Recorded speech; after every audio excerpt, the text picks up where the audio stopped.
Hey, so this video is meant to be a super basic, here's how to get basic sound, just foundational, need to get sound, here's what I do, quick reference, nothing professional. This video is not going to be professional, just a quick and rough video. So here it goes. So you turn on the sound system as normal by pressing that button and then turn on your amps. Nothing there has changed on the X32. Let's take a quick look. So if you need to call up the contemporary worship scene, now it's been saved. So you go over here on the scenes, hit view. Then up on the screen, you'll see you got a page over to scenes, which is right here. So I'm going to hit the page button right there to get to scenes. And then with my, with my rotary knob here, I can choose which scene I want.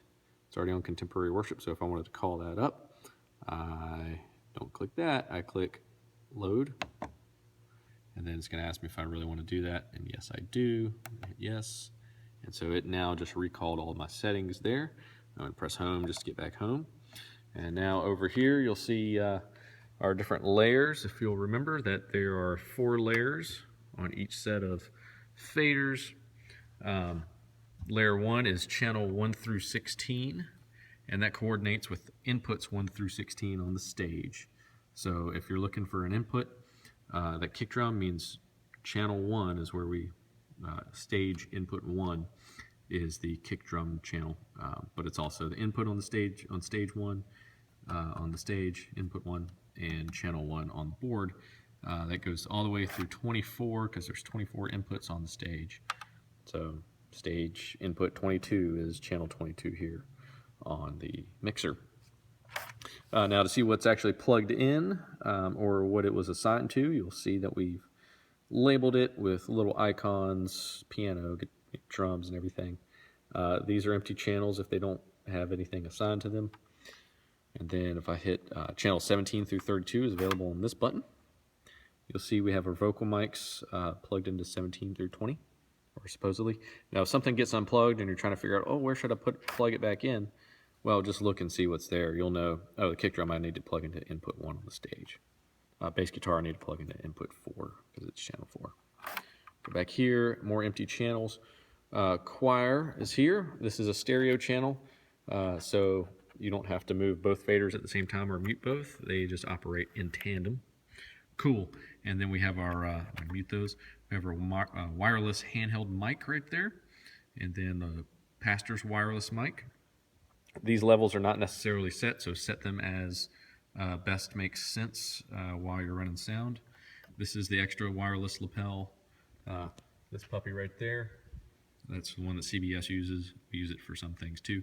Channel 30 and 31 are unused. There's no input going to them, so we can use those in the future for whatever. And then channel 32 you'll see is a room mic. That's that microphone right there, and that is strictly for internal mixes, like people can put it up in their in-ear mix if they want some room sound, so it doesn't sound like they're in as much like they're in a can or something, or in a barrel. It gives them some openness. We'll also use that and send that to the live stream to have some room sound and make it sound more live. You would not, and it is unassigned, it is not going to the mains. It is unassigned to that. So if you turn it up, it's not going to go there. You're not going to hear it. And you'll see that that is unassigned to the mains. That is not yellow, that LR. And I just hit select on there. If I wanted to assign it to the mains, I would, but I don't because you're going to get nothing but feedback and there's no reason to send that to the mains. So we'll just keep that down. That is strictly, we'll keep it unmuted. That is strictly for headphone mixes and broadcast mix. If I go down here to auxiliary in, you'll see our auxiliary inputs. I don't know if auxiliary is the right word for it, our additional inputs. CD player comes in here. DVD player, the audio comes in here. These are also in tandem. The PC audio comes in 5 and 6. You'll see we got some sound coming through. Oops. Those are also in tandem. Now those can be unlinked if you have a split track, but we won't talk about that right now. USB, you can actually plug in your USB stick. If you have a MP3 player or MP3 file in there, you can play it through here like it's a tape deck or something. And then these are your reverb returns, and we're not going to talk about those right now. Those are effects returns. And then bus master, these are your mix buses. This is another place to get to them. I'll show you another place to get to them that will be more common. Cool. Let's go over to this side real quick.